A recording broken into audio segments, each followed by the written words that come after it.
Krishna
Prabhupada Jaya Prabhupada Jaya Prabhupada Jaya Prabhupada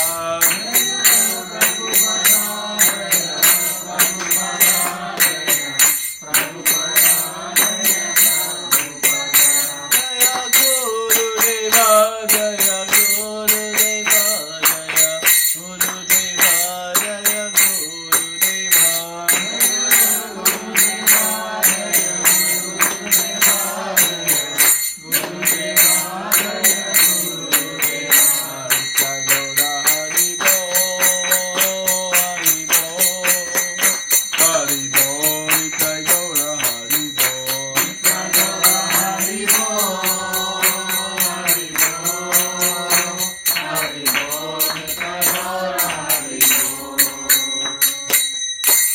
Jai Harinam Sankirtana ki Jai Srila Prabhupada ki Jai Koti Vaishnavinda ki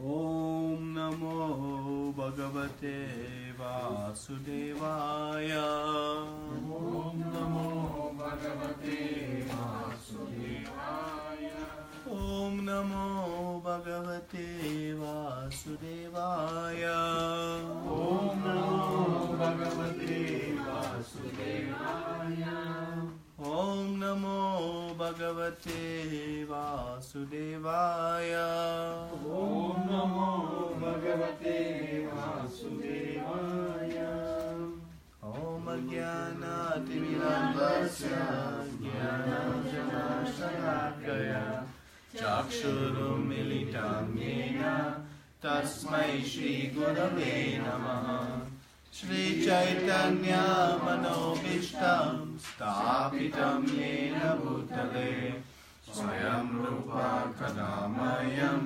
Darati Swapadantikam Vandeham Shri Guru Shri Uta Padakamalam Shri Gurun Vaishnavamscha Shri Rupam Sagajatam Sagana Raghunatam Vitam Tam Sajivam Sadvaitam Savadutam Parijana Saitam Krishna Chaitanya Devam Shri Radha Krishna Padan Sagana Navita Shri Vishakhanvitam He Krishna Karuna Sindhu Dinabandho Jagatpate Gopesha Gopika Kanta Radha Kanta Namaste Tapta Kanchana Gaurangi Radhe Vrindavaneshwari Vrishabhanu Sute Devi Paramami Hari Priye Vanchakalpatarubhyascha Kripa Sindhu Mevacha Patitanam Pavanebhyo Vaishnavebhyo Namo Namaha Namo Vishnu Padaya Krishna Prasthaya Bhutale Srimate Bhakti Vedanta Swami Niti Namine Namaste Saraswate Deve Yodavani Pracharine Nirvishesha Shunyavani Paschata Deshatarine Jai Shri Krishna Chaitanya Prabhu Nityananda Shri Advaita Gadadara Shri Vasadi Gaura Bhaktivinoda Hare Krishna Krishna Krishna Hare Hare Hare Rama Rama Rama Hare Hare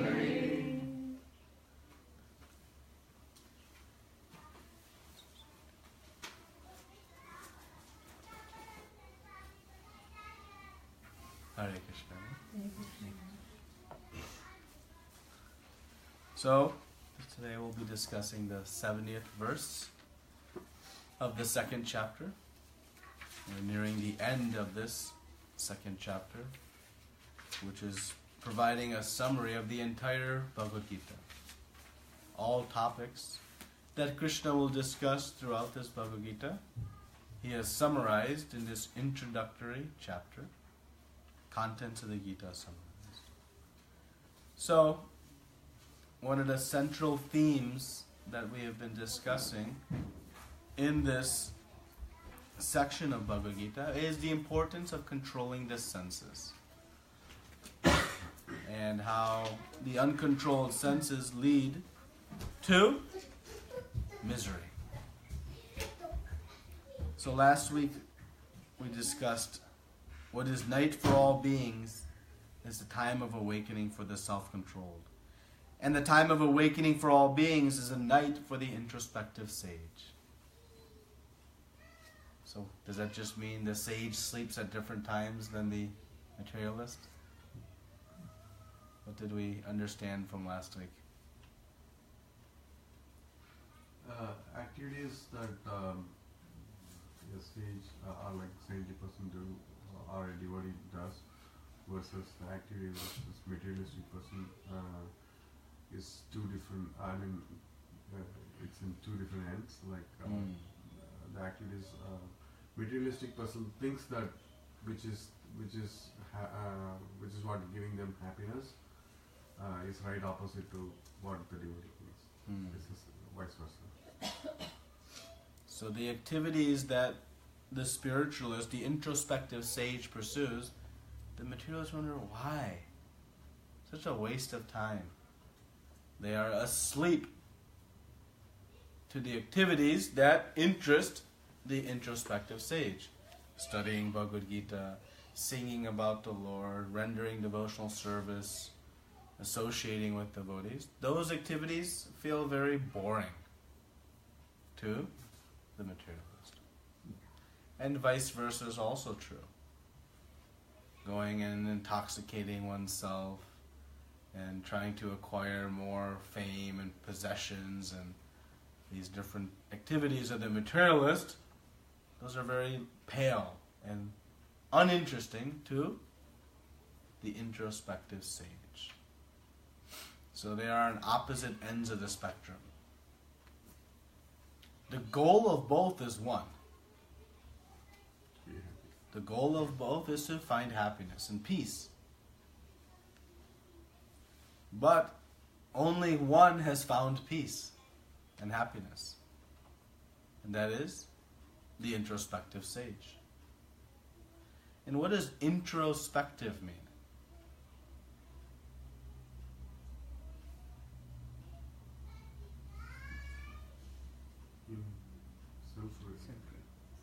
Self-realization. Okay. Trying to find the peace within. Trying to find the peace within. And what does trying to find the peace within mean? Awakening your love for Supreme Personality of Godhead. Awakening love for Supreme Personality of Godhead. Okay. You want to say? Trying to find a peace by connecting through the soul, which is ultimately connecting to the Lord. Okay. When one finds peace within, what is the benefit of such a situation? He is happy. He's happy. Disturbed by material. He is not disturbed by material circumstances.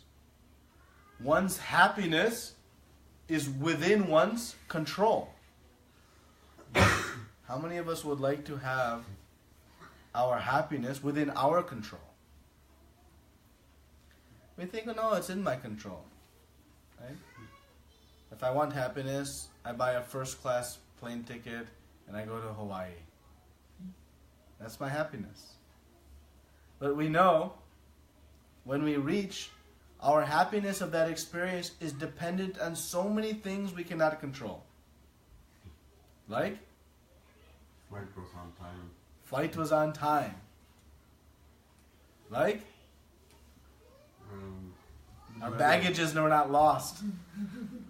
When you reach there, the weather shouldn't be raining. Oh, it shouldn't be raining. I spent all this time planning this vacation, saving all my money, cutting so many other activities so that I could afford this trip.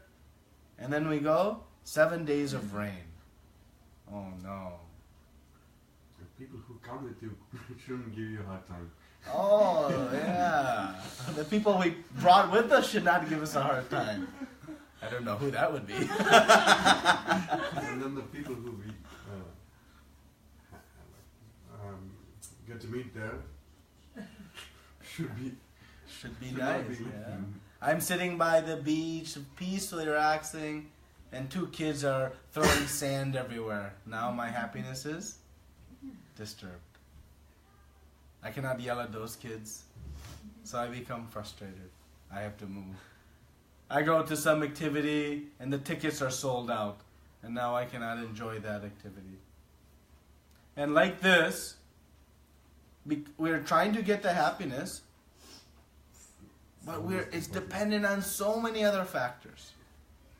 Because I'm drawing my happiness from something external.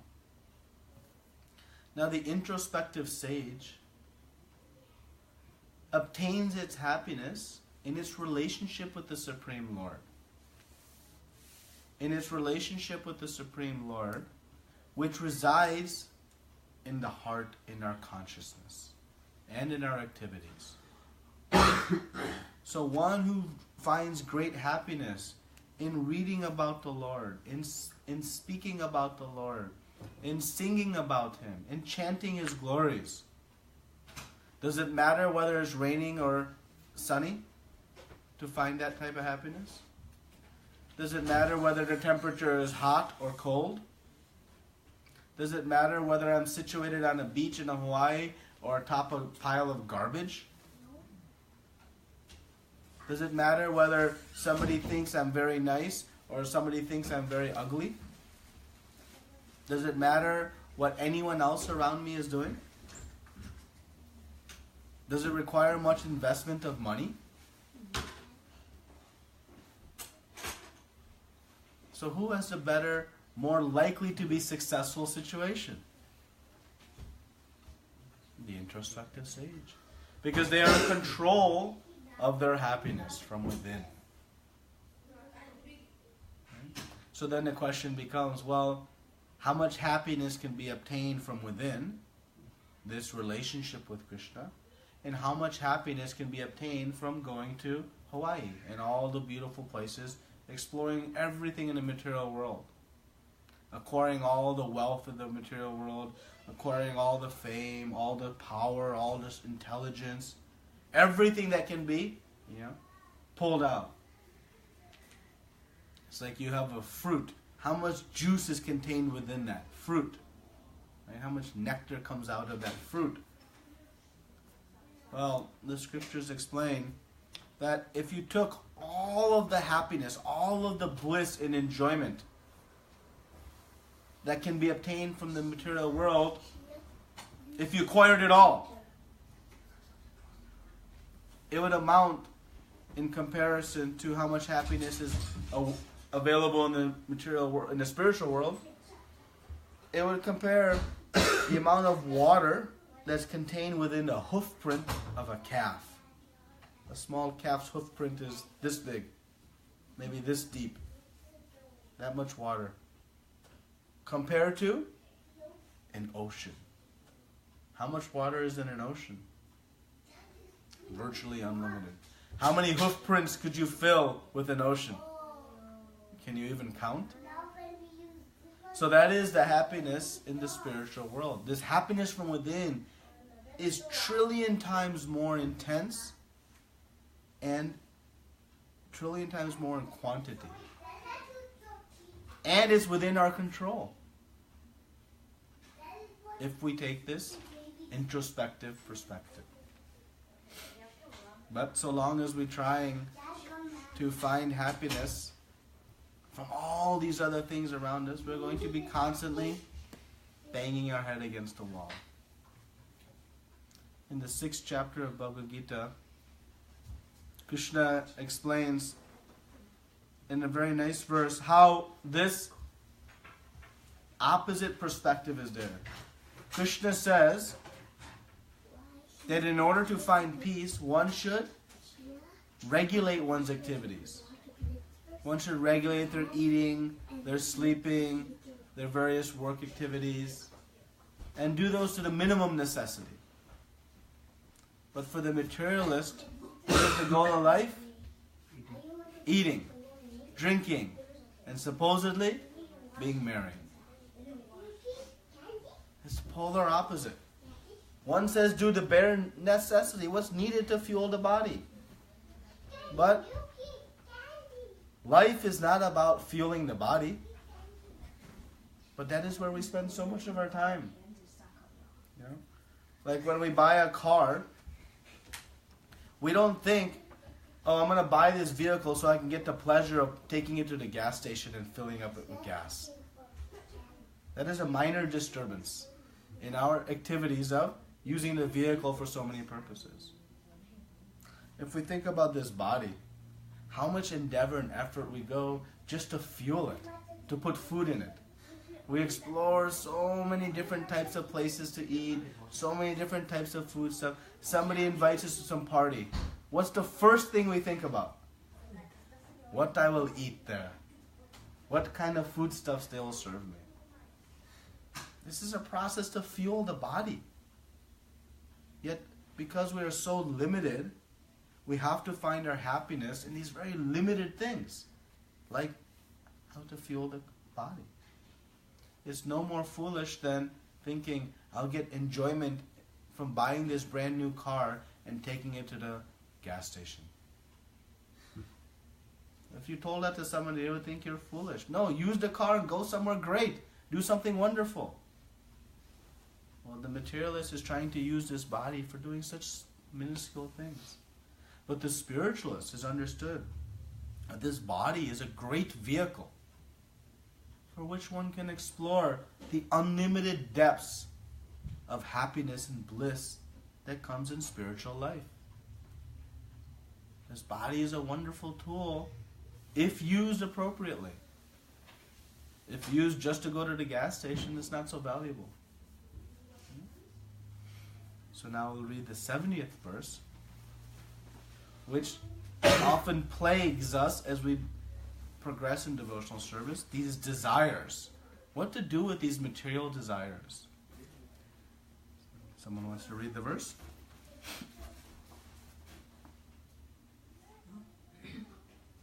Apuryamanam acala-pratistham samudram apah pravisanti yadvat tadvat pravisanti sarve santim apnoti na kama. A person who is not disturbed by the incessant flow of desires that enter like rivers into the ocean, which is ever being filled but is always still, can alone achieve peace, and not the man who strives to satisfy such desires. Purport. Although the vast ocean always filled with water, it is always, especially during the rainy season, being filled with much more water, but the ocean remains the same, steady. It is not agitated, nor does it cross beyond the limit of its brink. That is also true of a person fixed in Krishna consciousness. As long as one has the material body, the demands of the body for sense gratification will continue. The devotee, however, is not disturbed by such desires because of his fullness. A Krishna conscious man is not in need of anything because the Lord fulfills all his material necessities. Therefore, he is like the ocean, always full in himself. Desires may come to him like the waters of the rivers that flow into the ocean, but he is steady in his activities. And he is not even slightly disturbed by desires for sense gratification.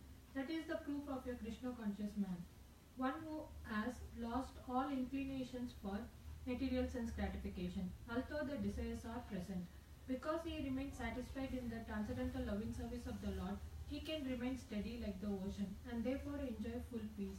Others, however, who want to fulfill desires even up to the limit of liberation, what to speak of material success, never attain peace.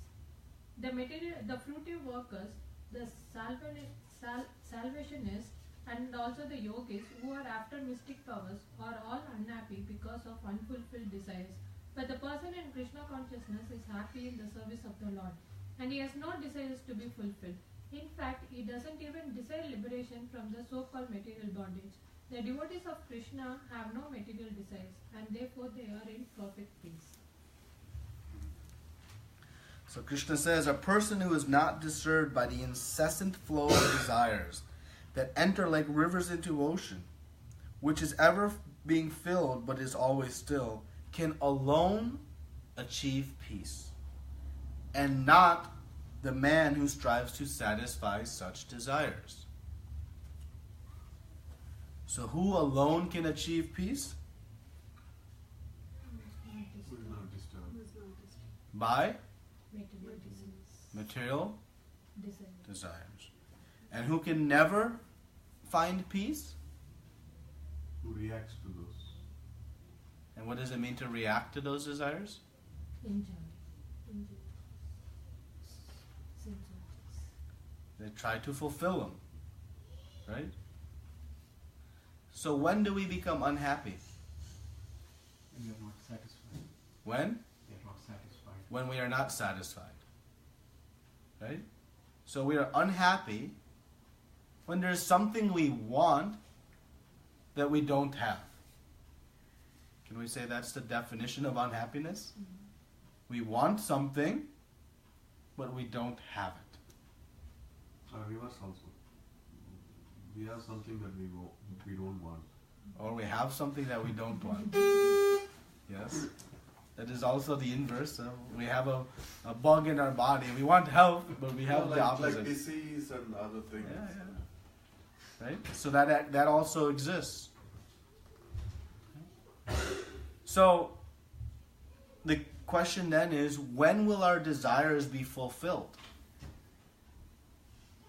Now, why can our material desires, our desire for wealth, our desire for fame, our desire for intoxication, our desire to enjoy big mansions and wonderful cars and all the so-called luxuries of life, why does that leave us unfulfilled? That seems like the perfection of life. Then I'll be peaceful. Why doesn't it work? It's temporary. It's temporary. If it's temporary, it means we won't be happy. Why? Because if we have our wealth, what is our concern? We're going to lose it. And we spend so much time and energy trying to protect it because we're fearful of losing it. And if we don't have the wealth, what are we worried about? Not having it. So either if we have it or we don't have it, there is a loss. There is something unfulfilled. And when there is an unfulfilled feeling in the heart, we are agitated. Right? We think that in the office, if I could just have my boss's job, then I'll be happy. I would have the power. I could tell everyone what to do. I could determine when I have to come, when I have to go. I get to decide who to fire, who to hire. Boy, that would be great. I think a little more power, then I would have peace. And after some time, you work hard and you step into your boss's role. What happens? You're happy? No, why? Because now you have another boss to report to. You have another boss who's going to tell you what to do. Now you have more stress and responsibilities. Right? But we think, no, I'll just take my boss's job. If I get to my boss's job, then I'll be happy. Right? But what happens when we get our boss's job? We're happy? We have another boss. And let's say we go all the way up to the top position. I'm now the CEO. I'm happy? Now I have the most stress. Because everything is dependent. And I have to answer to whoever the shareholders are, the owners. So this way, we convince ourselves, one more position, and I'll be fulfilled. One more zero in my bank account, and I'll be fulfilled. Today I only have $10,000. If I put one more zero, 100,000, wow, everything will be perfect. And what happens? Unfulfilled desires. Because we don't get what we want out of it. Which means then no peace, no happiness. So, Prabhupada is saying that the fruitive workers, the salvationists and the yogis who are after mystic powers, they're all unhappy. Why? Because of unfulfilled desires. Hiranyakashipu had acquired the control and wealth of the entire universe. All the planetary systems were under his command and control. He had all the wealth, fame, power, everything he had. So was he peaceful? He was most distressed. He was completely agitated. Why? Because he had unfulfilled desires. He could not tolerate his 5-year-old boy who would not follow his instructions, who was causing no harm to him, who was not even threatening his position, who simply did not want to follow in his. He had the whole world following him. Even Mother Earth was so fearful that she was producing grains without even having to cultivate the fields. That much power he had. But one 5-year-old boy he could not tolerate, who did not want to follow. And because of that unfulfilled desire, what happened to him? Lost everything. He lost everything. He lost first his peace, then his mind, and then his body. Everything was vanished, vanquished.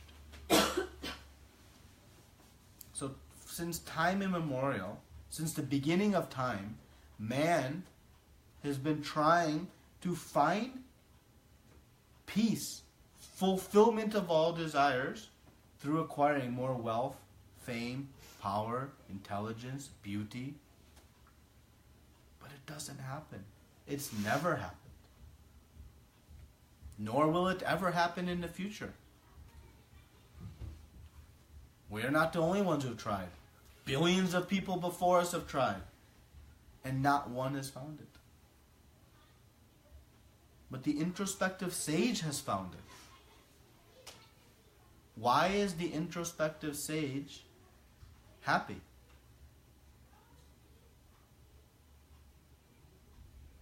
Because he's more satisfied. He's satisfied. Every desire is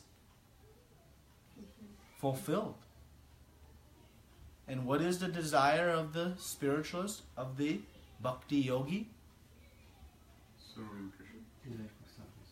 Desire to please Krishna.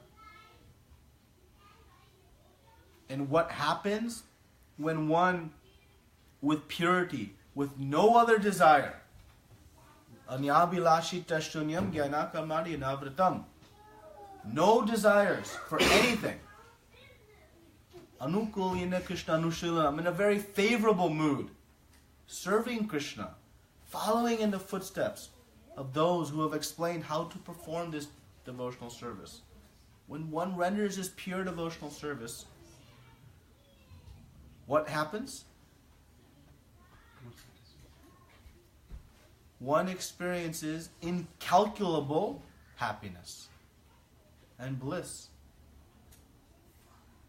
You cannot quantify the enjoyment and satisfaction and happiness one gets.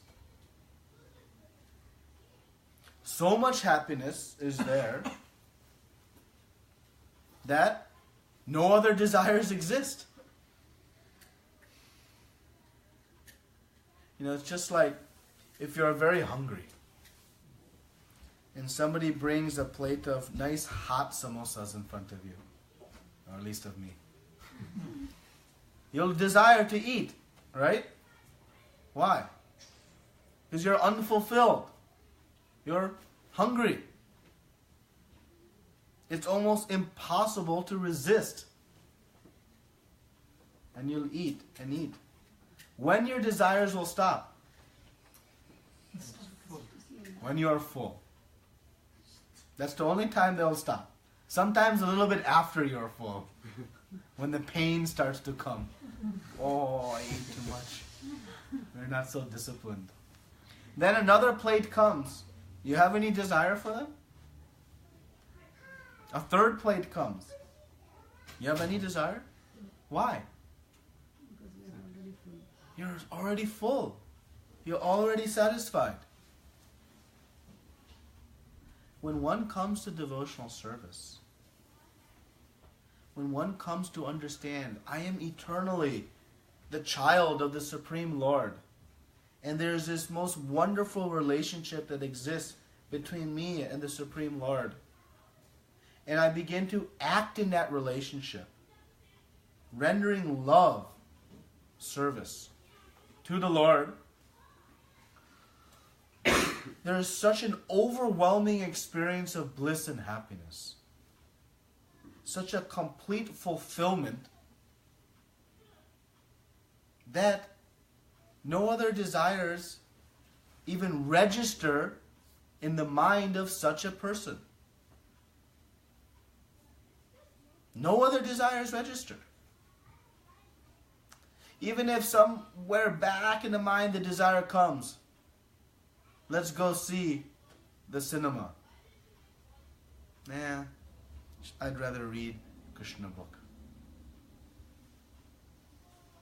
Just as the vast ocean is unmoved as the rivers are flowing into them. As the rivers are flowing, is the ocean starting to go up? Is it going up? Is it moving? It remains steady, situated in itself as the vast ocean. But the rivers continue to flow. Krishna is making a wonderful, wonderful analogy here. That like that, the desires, these material desires, they're going to come. But one who has taken to devotional service, because they are so fulfilled in obtaining that happiness from their loving relationship with the Lord, that those desires don't even register. They just flow in. And thus one doesn't act upon them. Just like we're sitting here, there are so many radio signals floating in the air, right? Anyone hears any of them? It's not registering. They're just going. Similarly, when one comes to devotional life, the idea of a pot of gold, it's a burden. What I'll do with that? Oh, maybe I'll use it to print some books to build. Okay, then I'll take it. But the desire to try to enjoy it themselves is lost. Why? Because they know, Krishna says, one who strives to satisfy such desires, what happens? No peace, no happiness. It doesn't exist. It never can exist.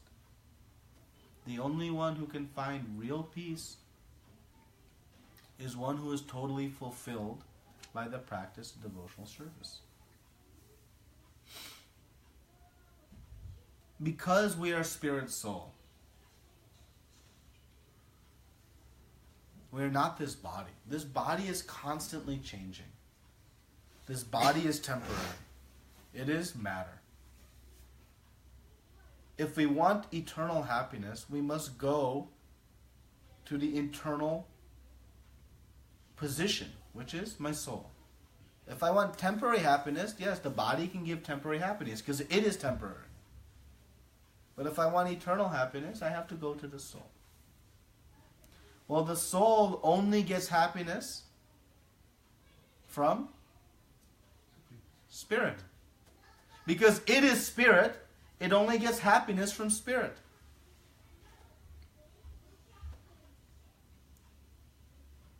We are trying to take spirit and find happiness within all the material world.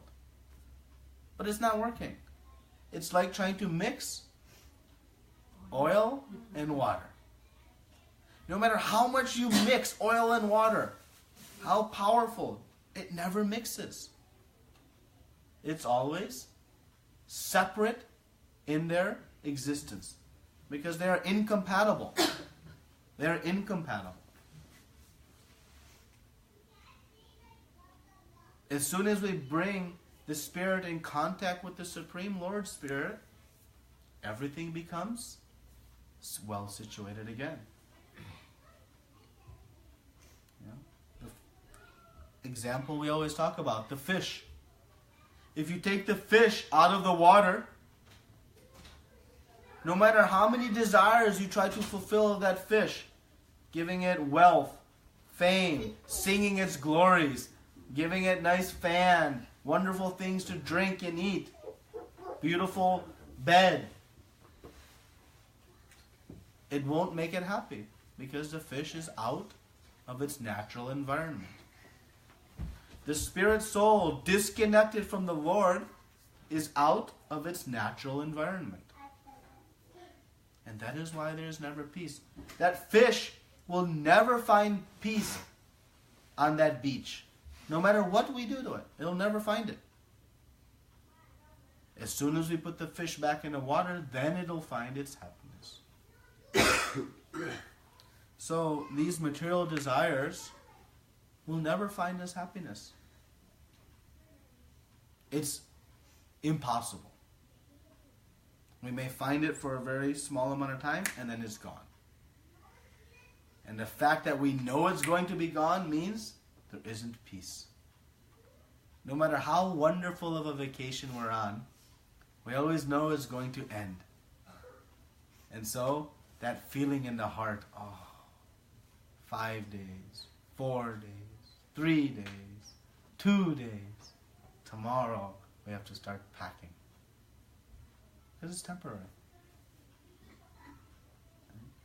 So, now for the devotee, the practicing devotee. When we take to Krishna consciousness, does it mean all the material desires will go away? Immediately? No. But what happens when those desires come? What should we do? Do not? React on it. Do not act on them. The mind may say, let's go eat this food stuff which we know we should not eat. But what should we do? Keep going. We walk by the store and beautiful display is there saying, buy me, buy me, buy me. What we should do? Keep walking. Keep walking. Why? Because trying to satisfy that desire will not help. Just as the ocean is undisturbed by the flow of those rivers, we should be undisturbed by the flow of these desires. Let them go. And where do these desires come from? The mind. And where did the mind get these desires? When it gets in contact with most of the Senses. material nature. From the senses. How do the senses acquire desires? What's of material nature? Perceiving, Huh? by perceiving the material. Okay, so give me an example. Billboard. Billboard. How does the billboard create a desire? Because this body is made up with the 5 material So the senses will automatically attract to the material natures. The senses will attract to the material things. Right? We see something, what happens? Desire to have it. We see the advertisement for the iPhone X, what happens? Desire to have it. We see an advertisement for some piece of jewelry, what happens? We want it. We see an advertisement for some fancy car. We want it. Why every store has a glass display case that shows outside? What is the point of that display showing outside the store? To pull us inside. That's it. Why? We'll see it. Oh, that looks nice. So whatever we see creates desires. Whatever we hear, somebody speaks about, oh, did you see this? Did you hear about this? So nice. What happens? A desire. So these desires come from all the things that we interact with. So how to limit the number of desires that are developing in our mind? Feed the senses with Krishna consciousness. Don't try to shut the senses. Putting an eye patch on the eyes, some cotton in the ears, nothing to smell in the nose. Besides looking foolish, nothing else will happen. That won't work. Instead, Krishna says, engage the senses, but engage them in spiritual life. When we engage the senses in spiritual life, what type of desires develop? Spiritual desires. And what is the result of executing those spiritual desires? Peace and happiness. But if we go around seeing, tasting, touching, smelling, hearing, all kinds of nonsense, what types of desires will develop? And what is the result of those acting on those material desires? Suffering.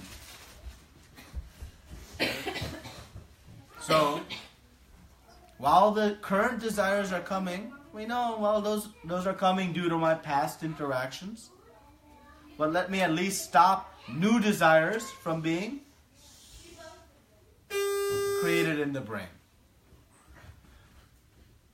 And in that way, slowly they'll completely go away. But while in the interim, as a practicing devotee, we should let those desires, let them flow and remain undisturbed.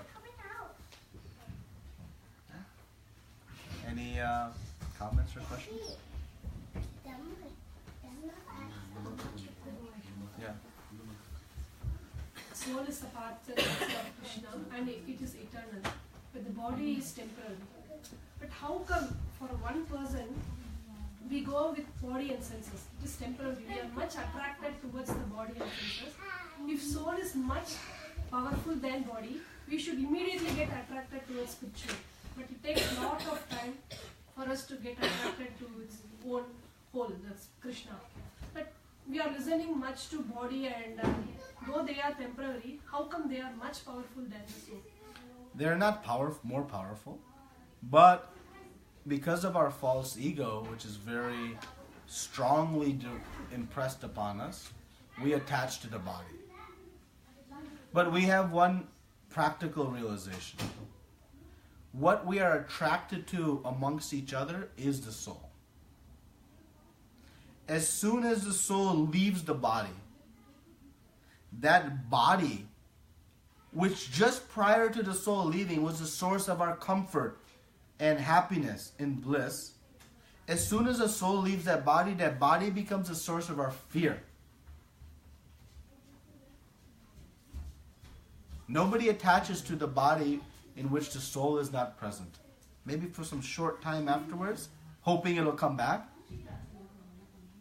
So actually, what we are attracted to in our relationships is the living spirit.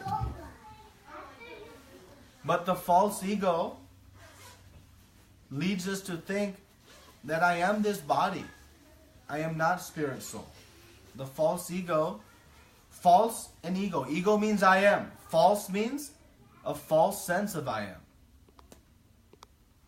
So, due to the power of Maya, she convinces us that these bodies are what we should be attracted to. How powerful Maya is, I'll speak very graphically. These bodies, there's a saying in the Western world, beauty is skin deep. What does that mean? Below this layer of skin is mess. This body is a bag. It is a bag of blood, pus, water, air, stool, urine. It is just a bag. Yet this bag is what drives our whole world of trying to become attracted to these bags. It is. Harsh, but that's the reality. How we became so fooled, so deceived, so silly in chasing these bags, it's our false ego. But as soon as we realize, by the practice of devotion, that I am spirit soul, that attraction to bags becomes repulsive. Yamunacharya comments, Srila Prabhupada quotes his verse often, that in his early days he was so attracted to this sense desires. But now, having come into Krishna consciousness, he spits at the thought of such desires. How those such intense desires became repulsive? Because he understood, I am spirit soul. So this attachment to the body, it starts because of the strong covering of the soul, which is our false ego. So we are in the process of shattering that false ego. And how to shatter it? By chanting the holy names of the Lord. By taking to devotional service. That will awaken our real identity within us. Until then, we'll be chasing these bags, thinking this is perfection of life. It's okay? Here is a question from Surendra Fatehpur. Guruji, as you said, that desire satisfies after filling the stomach in case of food. Is it so in the case of worship, prayer? Will it end somewhere? That's a very nice question. That is the difference between spiritual activities and material activities. Material activities are limited. So there is a beginning and an end. Every material desire we have, we were speaking on this last night, ultimately leads to distaste, hatred. I want to watch this movie so badly, I'll stand in line, I'll go 2 hours early to buy my ticket, make sure I get the right seat. But that movie, you keep watching over and over and over again. That which you are so intensely pursuing will ultimately become the source of your misery. It'll be, I don't want to hear, I can't watch it anymore. It becomes repulsive. That is the nature of anything material. It may start giving us happiness, but it always ends in misery. Misery. But in spiritual life, when we start to take to the chanting of the holy names, let's just take that as an example. Each day we chant, we get more happiness out of it, more bliss. In material world, the more we do any of the same activity, the less happiness we get from it. If I eat dosas every day for the rest of my life, how much happiness I'll get. But if I chant these 3 words, Hare, Krishna and Rama, just 3 words, and I chant with the intent to please the Lord, every day I can get more happiness out of it. And it never ends. It is eternal. In the Brihad Bhagavatamrita, this Gop Kumar is navigating his way through the spiritual world. And he explains that any desire one has can be fulfilled. But because people are so pure in consciousness, no one is irresponsible with that desire. If we had that power, it would be a mess. But in the spiritual world, one only wants to please Krishna. So one achieves the perfect position, and is explaining someone is fanning the Lord, right? That is his eternal service. Now immediately in our mind comes, what if I become bored with that, right? Every day doing the same service. But he explains, each time someone is fanning the Lord, they're getting incalculably more happiness than the prior time. And he explains that goes on for eternity. It never ends, meaning that happiness and bliss is always increasing. But because we are accustomed to the nature of this material world, we can't comprehend that. We have no frame of reference to perceive that. It can only be perceived when you experience it. It's like somebody says you take this ice cube and you put it on your hand. Eventually it'll feel hot. That's impossible. We can't perceive how an ice cube will feel hot, right? But have you ever put an ice pack on your hand for a long time? After some time it feels hot and it starts poking and pinning. You won't believe it until you experience it. It's the same thing. This never-ending bliss of spiritual life can only be fully understood as we experience it. This chanting, it's 3 words. How someone can do it for hours and hours every day for the rest of their life. There must be some sweetness that exists from it. Otherwise, you would go insane. Think about it. Take any 3 words, any other 3 non-spiritual words, and try to repeat them for just 10 minutes. You won't be able to do it. Ball, cake, ice. Ball, cake, ice. Ball, cake, ice. Ball. You can't do it. That's matter. But how we can chant Hare Krishna, Krishna Krishna, Hare Hare, Hare Rama, Rama Rama, Hare. And we can go over and over and over again. Because in spiritual life there is no end. So yes, the happiness will never end. It only gets better, higher, more bliss. It is a bottomless ocean. Any other questions? Prabhuji, I want to tell my recent experience. I think it's related to this only. Last week, they made us work for a long time. They gave us a lot of hours, and I couldn't have a meal, and I couldn't take my break or anything. So at last, I had to ask my manager, I want to go on my break. They had a pizza pieces on the table. They had a cheese pizza, only 1 box, and the rest of the meat pizzas on the table. And I was so hungry, I was not able to control. And I told one of my colleagues that I'm pure vegetarian. I can't eat anything I want to because I didn't bring my box. I was not expected. And someone said, why don't you hold it on however many pieces you want? I said, I can't do that. I want to eat. And then she said, okay, eat as many as you want. I ate 2. I was full. But the greed made me to eat the 3rd one. And I felt like throwing up. I don't want to have it, forcibly I had it, enough is enough. I should have had 2. And then I realized, no matter in this materialistic life, whatever we wish for, if we wish too much, it will become poisonous. But same thing, Prabhu, whole week they made me work for long hours, more than expected. and I was not having my good sleep, or like my health was spoiled totally. I couldn't sleep for a whole week, and I was praying God, but I was not chanting.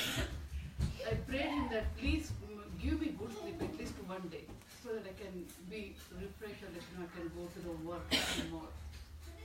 And day before yesterday, I was crying. Oh my God, I can't control this pain. I can't control this problem. What can I do? Then I realized Neha must be telling me that whenever you are down, like, at least I try that when that works. That did work for me. The Prabhupada is chanting Hare Krishna mantra. I put it in my phone. I slept. God, you take care of me. I had such a nice sleep, and next day, like, I had a great day. And that's a fact. No material desires will satisfy us. Here is a question from Swatipo. Hare Krishna. From where do these unwanted bad quality comes in us? If we have same quality like Krishna, how did envy come to us? What was the second part of the question? If we have same quality like Krishna, how did envy come to us? So the first question is, where do these unwanted things come in our heart? Right? Well, these unwanted things come because we chose, due to our free will, to interact with the material world. As soon as we engage in the material world, these unwanted things come. Just like if I choose to walk into a garbage dumpster, though I may want to keep my clothes clean, they're going to become dirty. Because I chose to walk in a dirty place. My choice to try to enjoy independently of Krishna brought me to this material world. And by interacting with all of the material nature, these unwanted things are going to manifest in the heart. Because of my choice. They were not forced upon us. Krishna did not choose that I want to make you impure. I'm going to give you these impurities. It is due to our past interactions that these impurities arose. So spiritual life is about cleansing, washing the impurities from the heart. These anarthas, they manifest through the performance of bhajana kriya. In the 9 steps to Krishna prema, after some faith, we begin to practice devotional service under guidance of Guru. And that is what cleanses the heart of all of these anarthas. So they came from our free will to experience things independent of Krishna, and they'll go away by the return to our normal state, our eternal state. Now, how this desire to be independent of Krishna manifested if we are pure spirit and we are part and parcel of Krishna? This is an age-old question. And the straight, simple answer is, Prabhupada said, don't waste your time trying to figure out how and when and why it happened. It happened. Now focus your time and energy on fixing it. Knowing where you got the specific disease is not as important as preventing it from coming back again. So, exactly how it happened is beyond our realm of ability to comprehend.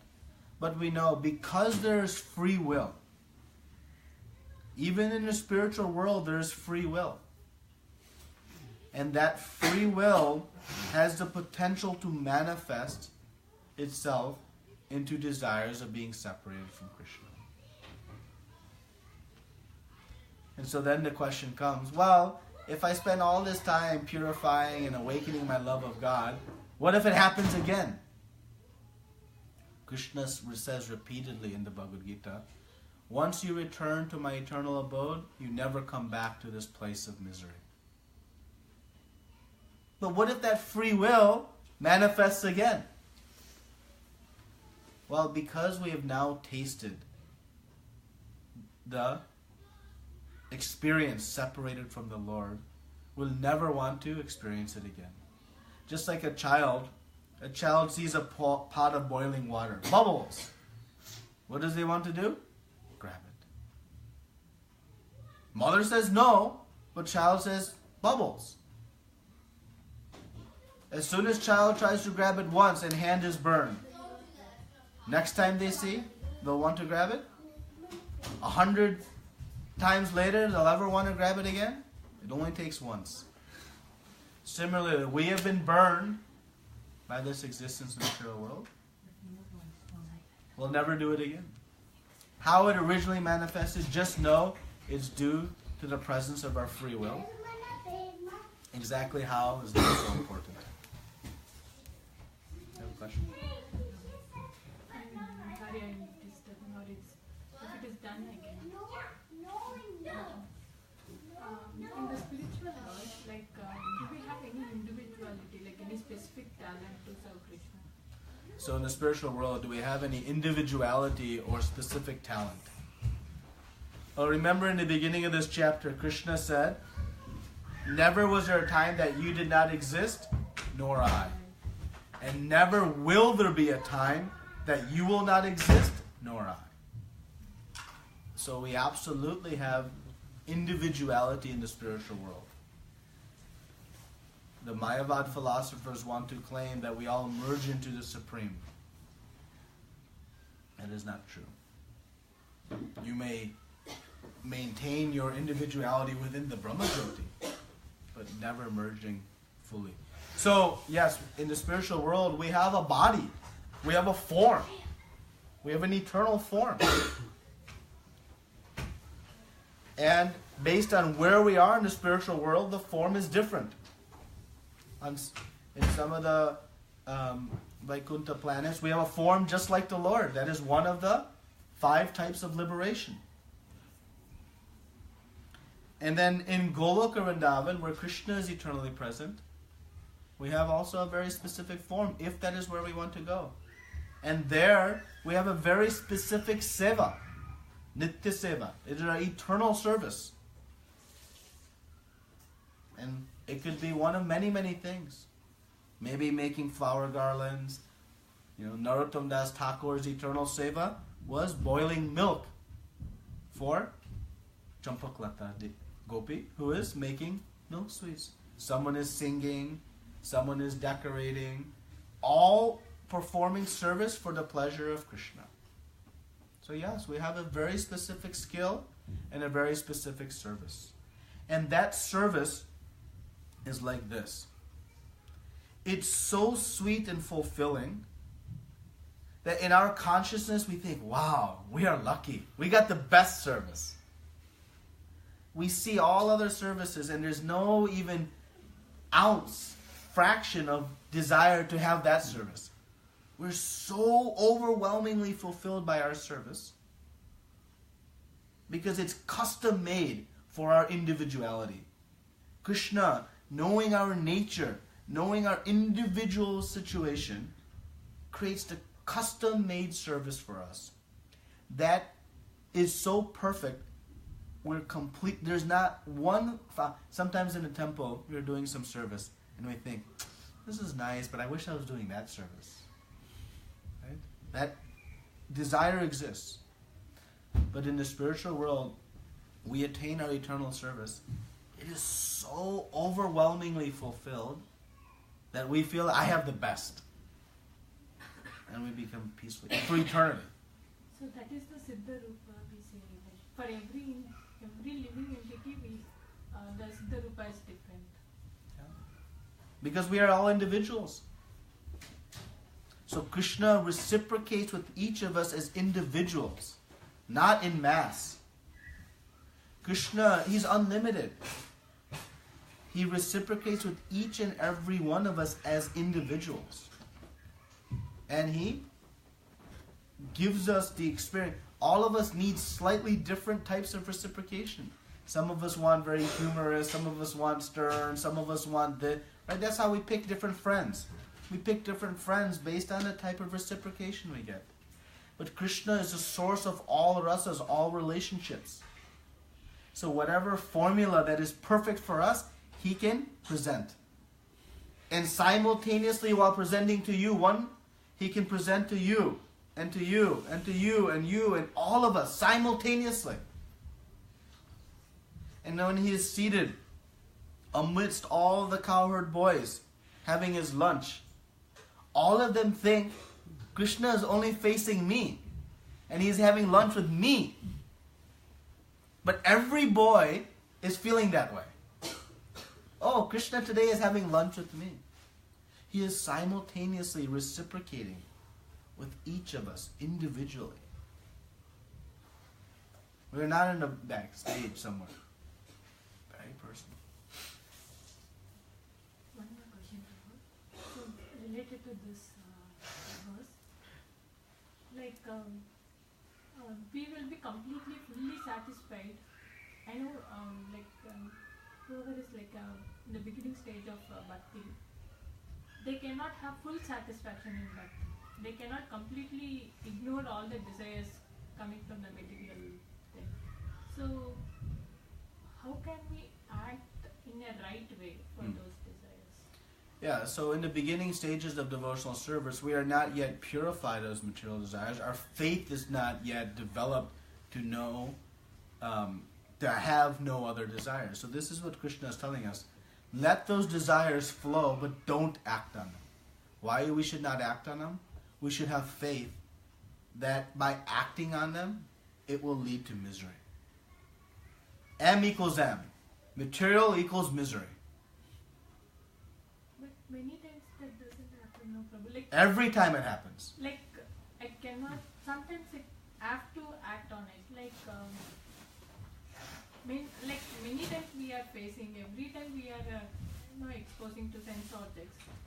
One time I can control, one time, 10 times I can control, but 11th time somewhere, go.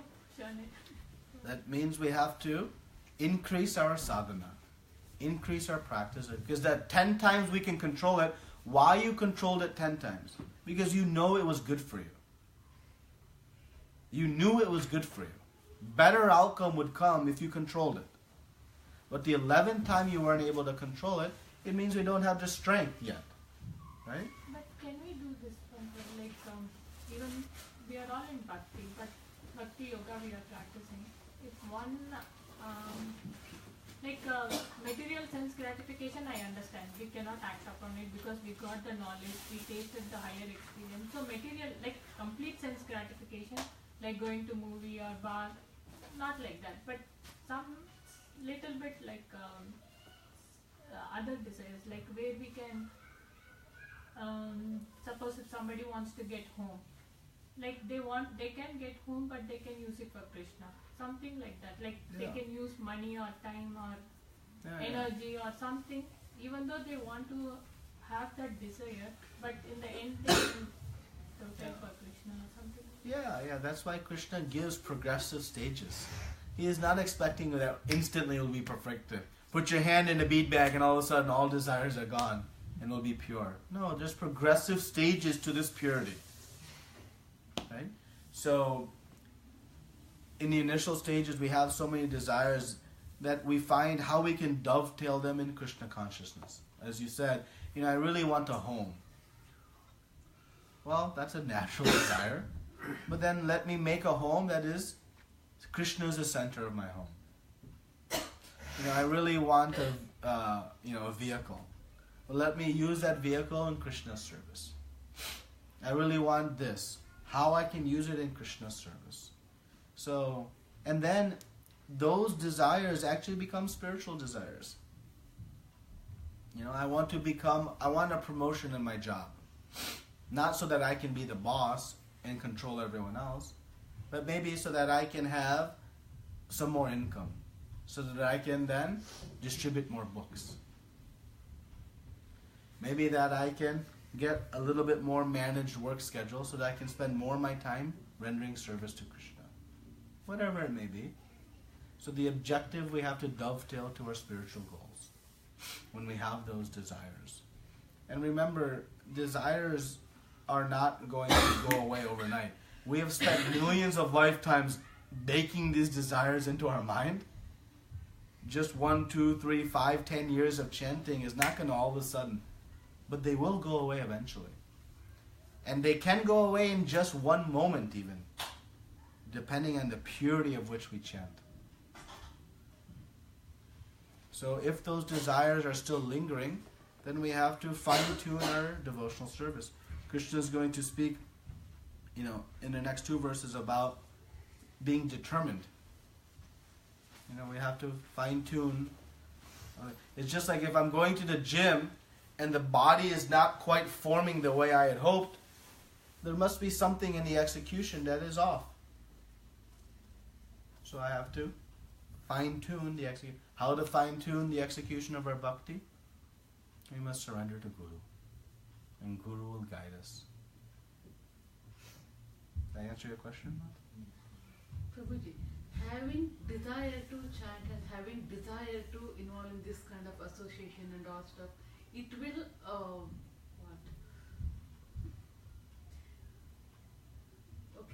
it will make the bad desire to go away. Yeah. It's according to my experience I'm talking about. Yeah, spiritual desires, the more spiritual desires we have, the less material desires we will have. So, to become desireless means to just increase our spiritual desires. I always give the example of a cup. If I have a cup that's filled with salt water, that cup is like my mind. So many desires are represented by the molecules of water. Now, if I want to replace that cup of water with honey, I can try to pour out the cup and empty the mind. But that's virtually impossible. No one can just empty the mind. So instead, what we do, we start pouring honey into this cup. As we pour honey into the cup, what happens to the water? Huh? The water starts coming out. And as I pour more honey into the cup, what happens to the water? And eventually, what is the cup filled with? So how did I get the water out of it? By putting something in, something else came out. How to get all the desires in the mind out? By seeing the forms of the Lord, by chanting the holy names of the Lord, by reading about His pastimes, by rendering service in the temple. I am creating more spiritual desires. And I am slowly pushing out all of the material desires.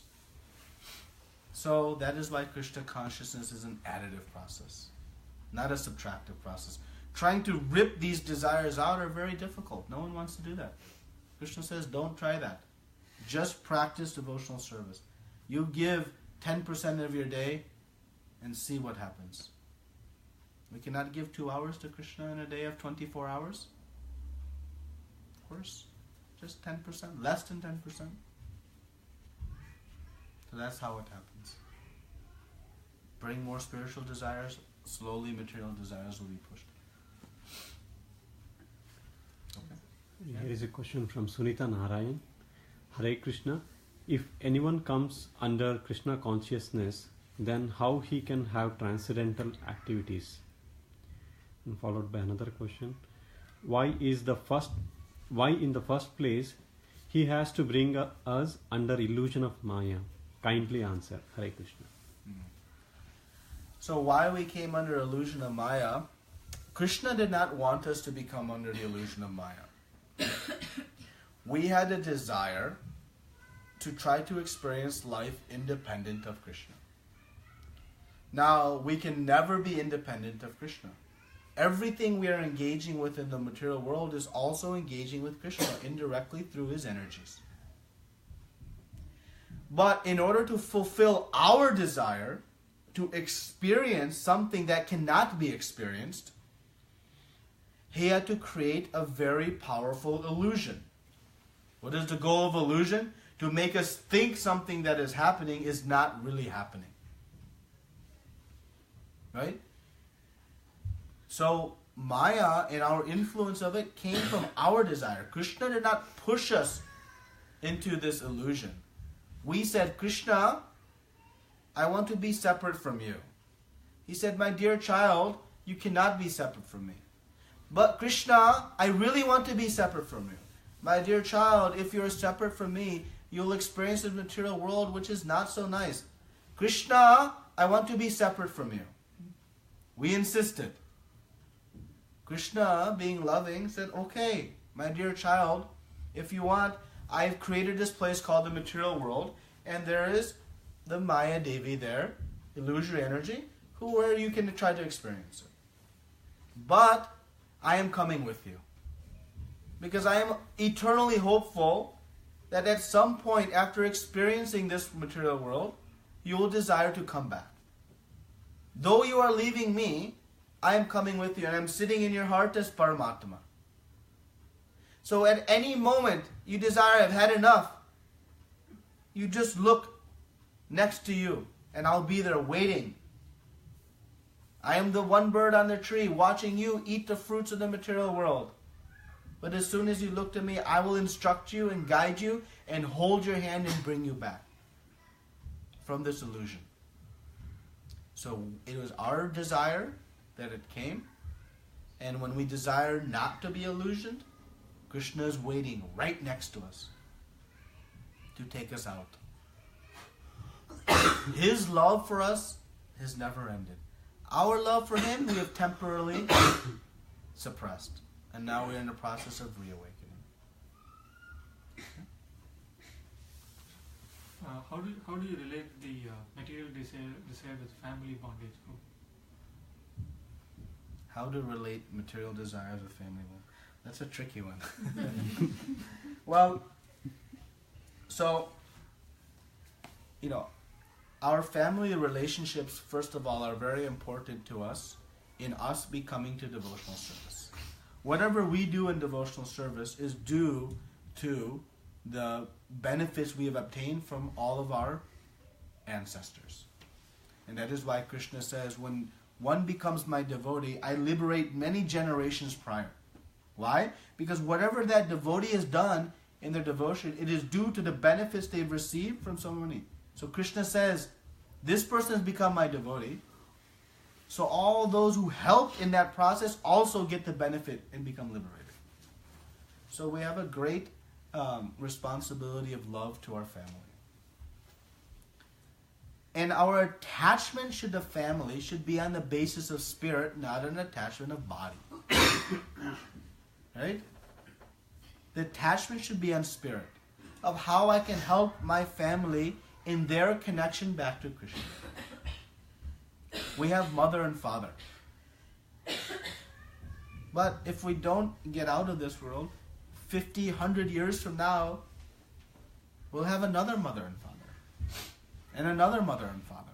We've had millions before. Those relationships are at the basis of body. They are temporary. Just like the waves of ocean bring two grains of sand together, and then the wave pulls them apart and brings another two together.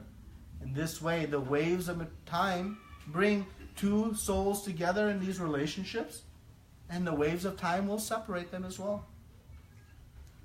That doesn't mean we should become ignorant of our relationships with our family. We should become but that relationship should be on a higher level of the spiritual level. Thinking, my dear family member, whoever it may be, you are also part and parcel of Krishna. And let us enthuse our relationships in service of Krishna. So that attachment should be on the level of spirit, not on the level of body.